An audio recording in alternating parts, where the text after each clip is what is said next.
అందరికీ హాయ్ అండి. ఇక్కడ మీరు చూస్తున్న ఈ ప్రదేశం ఒకప్పుడు చాలా గొప్ప శివాలయం ఉండే చోటు. ఈ గుడి 14వ శతాబ్దానికి ముందు, అంటే మనకి తెలిసిన చరిత్ర కంటే ముందు నిర్మించబడిందని చెప్తారు. ఒకప్పుడు ఇక్కడ భక్తులు గుంపులుగా వచ్చేవారంట, పూజలు కూడా జరిగేవి. కానీ ఇప్పుడు చూడండి, శిథిలాలే మిగిలాయి. అయినా ఈ రాళ్ళు చూస్తే కూడా ఎంత గొప్ప ఆలోచనతో నిర్మించారో అర్థమవుతుంది. ఇక్కడే మనకి ఒక గొప్ప చరిత్ర కనిపిస్తుంది. కనీర్ కాటన్ రాజు గురించి వినే ఉంటాం కదా. ఆయన నెల్లూరు పాలకుడైన మనశుద్ధి మహారాజుతో పుల్లర ఒప్పందం చేసుకున్నాడట. ఆ రోజుల్లో పాస్టరల్ ఎకానమీ, అంటే పశుపోషణ ఆధారంగా గ్రామాలు జీవించేవి. అలాంటిదే ఈ ఒప్పందం కూడా. ఇది ఆంధ్రప్రదేశ్లో చివరిగా నమోదైన ఇలాంటి ఒప్పందం అని చెప్పొచ్చు.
ఇప్పుడు ఈ శివాలయం మిగిలింది ఒక శిథిలమైన స్మృతిగా.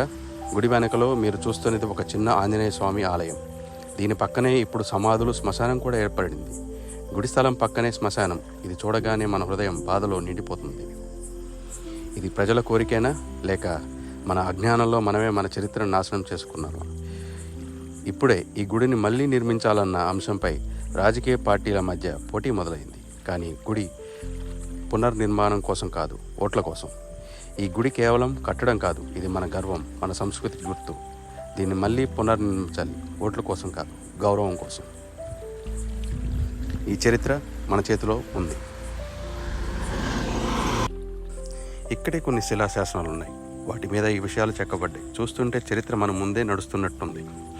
ఇంత గొప్ప గుడికి ఇలాంటి పరిస్థితి ఎందుకు వచ్చిందో అనుకుంటున్నారు కదా. అంటే ఒక అపోహ. ఇది నిధి గుడి అని భావించి కొంతమంది దాన్ని తవ్వేశారు. ఎవరు తవ్వారో, ఏదో దొరుకుతుందో అనుకున్నారో, కానీ ఏమీ దొరకలేదు. అది కూడా సుమారు 7-8 ఏళ్ల క్రితం జరిగినట్టు తెలుస్తుంది. ఇందులో ఈ గొడవ మొత్తం దెబ్బతింది. ఇప్పుడు మిగిలింది రాళ్ళు, శిథిలాలు.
ఇప్పుడు ఈ గుడి దగ్గరకు వచ్చినప్పుడు ఒక చిన్న ఆంజనేయ స్వామి గుడి కనిపిస్తుంది.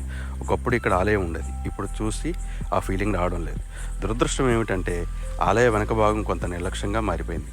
ఆధ్యాత్మిక ప్రదేశంగా ఉండాల్సిన ఇప్పుడు కొంతవరకు విడిచిపెట్టబడ్డట్టు అనిపిస్తుంది. ఇప్పుడు ఈ గుడిని పునర్నిర్మించాలన్న మాట తిరుగుతుంది. కానీ రాజకీయ పార్టీలు కూడా ఈ విషయం మీద పోటీ పడుతున్నాయి. కానీ నిజంగా ఎవరి మనసులోనైనా భక్తి ఉందా, లేక చట్టాలు గెలవాలనే కోరికలేనా అన్న అనుమానం కూడా వస్తుంది. ఇది మన మాతృభూమి పైన ప్రేమ ఉంటేనే మనం కాపాడగలం. ఇలాంటి గుడులు మన సంస్కృతిని గుర్తు చేస్తాయి. ఇవి మనం కాపాడుకుంటేనే మనం ఎవరో తెలియజేస్తాయి. చివరిగా చెప్పాలంటే మునుపటిలా చూద్దామని ఒక ఆశ మనందరిలో ఉంది. మనం ఆలయాన్ని తిరిగి నిర్మించలేకపోయినా మనం దీన్ని గౌరవించగలిగితే చాలా అనిపిస్తుంది. ఇది కేవలం రాళ్ళ గుట్ట కాదు, మన చరిత్ర, మన మూలాలు అవన్నీ చెప్పే ప్రదేశం ఇది.